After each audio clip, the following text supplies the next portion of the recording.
Hello, everybody. Again, we're back with our leader of the Wildrose Independence Party of Alberta, Paul Hinman.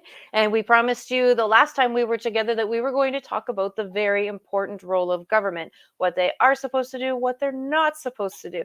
And I know, Paul, this is a pretty passionate topic for you because you don't like government any more than the rest of us, but that's why you got back into politics. So why don't you Right. tell us a little bit about that? Yep. I guess I'll start off with my favorite saying on that. I'm not trying to get into I don't want to be part of government. I'm going in to clean up government. And too often we have people that get elected and then they're just so excited to be there, they just become part of the problem. And we've got to change that. But for me, the proper role of government is to actually protect the individual's rights, their life, their liberty, their property, the security of the person, their right to pursuit of happiness. And in our constitution here in Canada, the right for free speech, freedom of assembly, all of those things are just being trounced upon with our current governments. And they've lost total respect for it. And in our constitution, and I don't agree with it, it says it can be demonstrably justified that our freedoms can be abdicated or stripped away by our government. And we know that our current prime minister says, I'm not about to talk about our freedoms and our constitutional rights during this crisis. And he's trounced on them. And the courts have been, I want to say, been a real, they've been an obstacle for people to get into the courts and to fight and to say, well, show us, demonstrably justify these things. And again, the government has skewed all the information that they give to us. Freedom of information has been a major problem. What it is that there's an overload of misinformation. There's an overload of fear mongering to tell the people that, oh, you can't look after yourselves, but we're going to look after you. And so it goes back to that fundamental question, who is responsible for our decisions? Ultimately, do we want a government that looked after us from cradle to grave? Or do we want to be personally responsible and realize that, that there are risks in life, but I'll make that assessment for what's good for me. And I don't need government to. And we've lost those rights, especially during COVID. I mean, the intrusion into our lives and into businesses where they've shut them down and say you can't go there. For me, is just fundamentally wrong and against our Constitution. The government's role, I believe in all of this, is to gather the best information and to make it available for people to read and to research. Their draconian acts towards doctors, towards our nurses, our frontline workers, and telling them that they have new criteria after putting their life at risk for 18 months, that they can no longer do it. Again, that they don't even allow for such things as for those who want to go and get tested. Of all the testing we do, it would make the most sense to allow people to check and see if they've got antibodies present. And there's a test for doing that.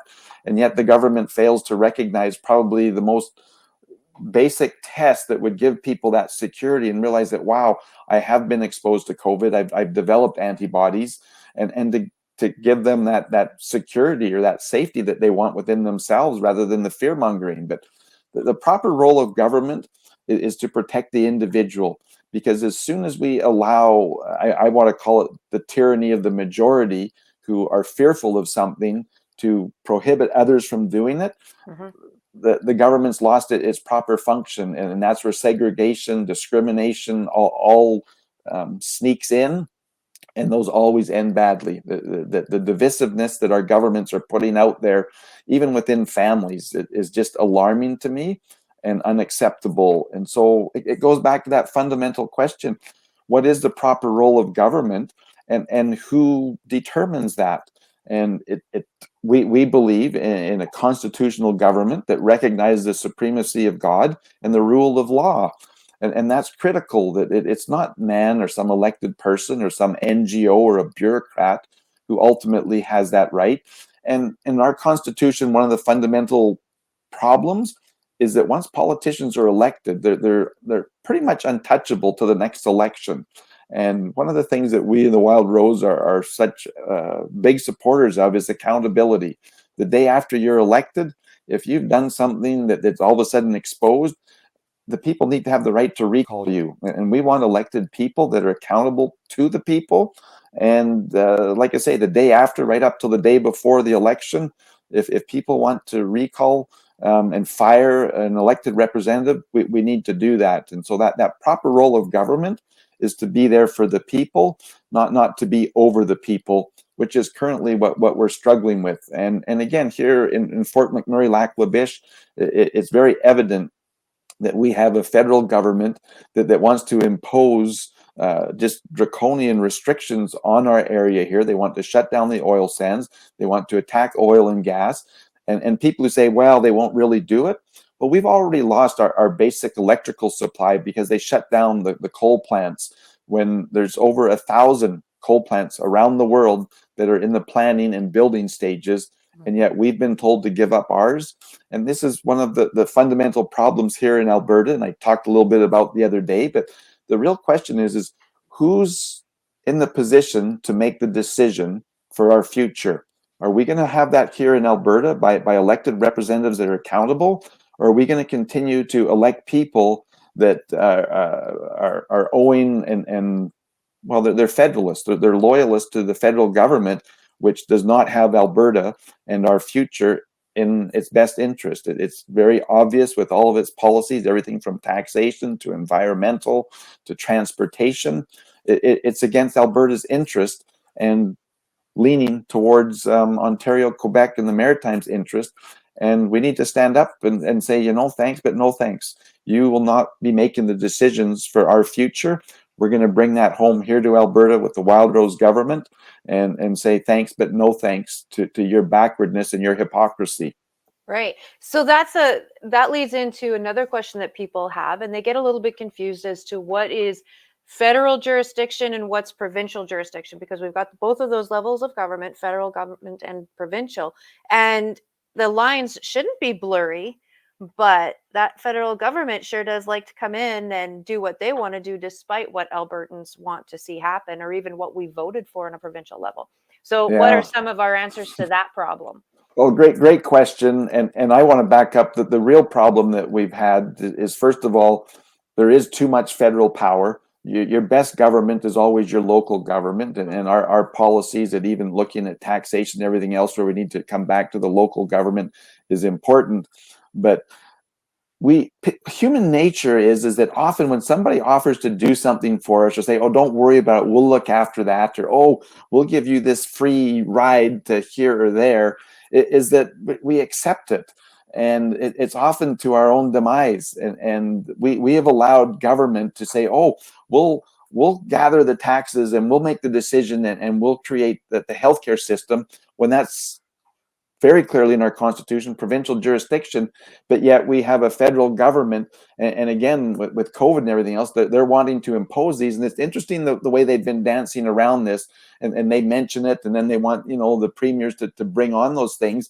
But ultimately, they have the hammer because they collect our taxes and then they fund our healthcare system. They say, well, if you're offside, we're not going to send you the transfer payments.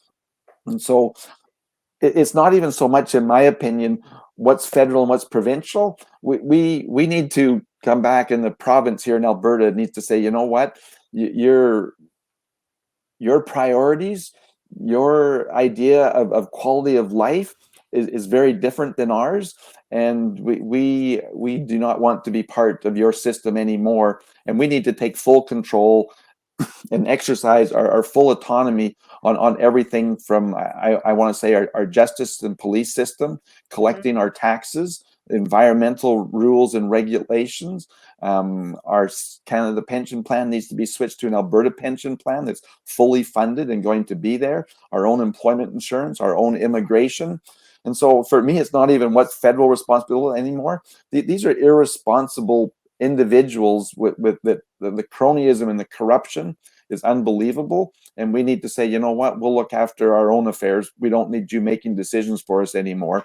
And that's what 2023 will ultimately be about, is allowing Albertans to choose who's going to make the decision for us going forward. Are we going to allow Ottawa to have those powers, or are we going to elect a Wildrose government and actually have the people behind this movement saying that, no, we're going to protect our future? That's right. And then with the Wildrose Independence Party, the other really important piece that we believe in to our very core is that it's like you say, who gets to make the decisions? Well, Wildrose will bring all of this stuff in house, just as you said, right? We'll do our own tax collection, our own pension, our own immigration, all of that, so that the outside forces of the federal government can't meddle in our business anymore. But then again, it's important who gets to make the decision. Once we've Yes. got all that done, Albertans, what do you want to do? Do you want Yeah. to stay in Confederation or do you want to go? It's not our decision.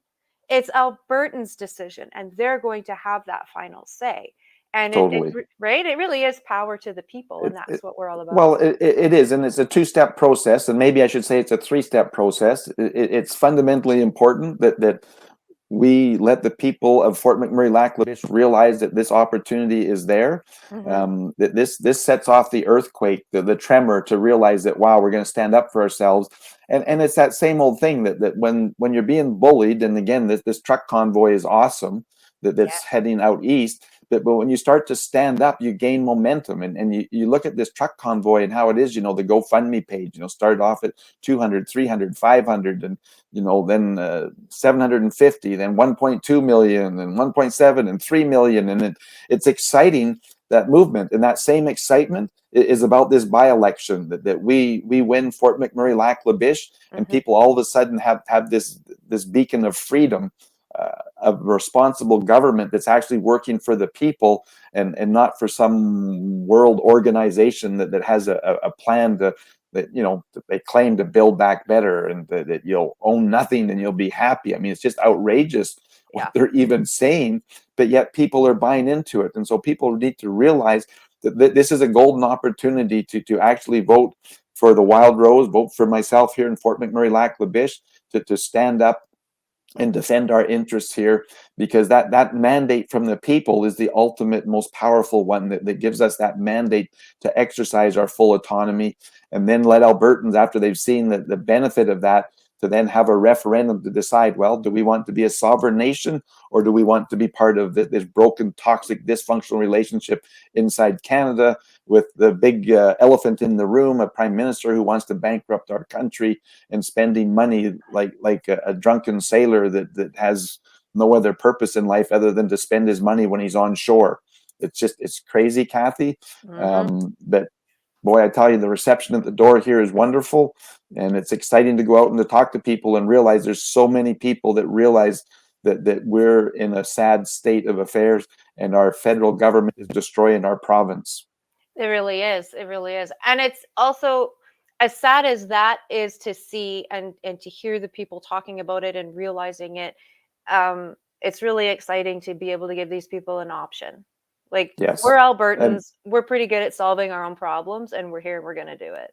yeah, and I think that's again got to get out there again today. But I think again that's something our next topic can be on, is the options, because that's another question that I get so much is, what about splitting the vote, and Mm, voting out of fear? And so maybe that's what our next session should be about, is about vote splitting and fear, and making the right decision now for the future. But it's great talking to you again. pleasure. Want to get out there and talk to the people here at Fort McMurray Lac-La-Biche, and spread the good message that we actually have something that we can vote in for our benefit, and not for our demise.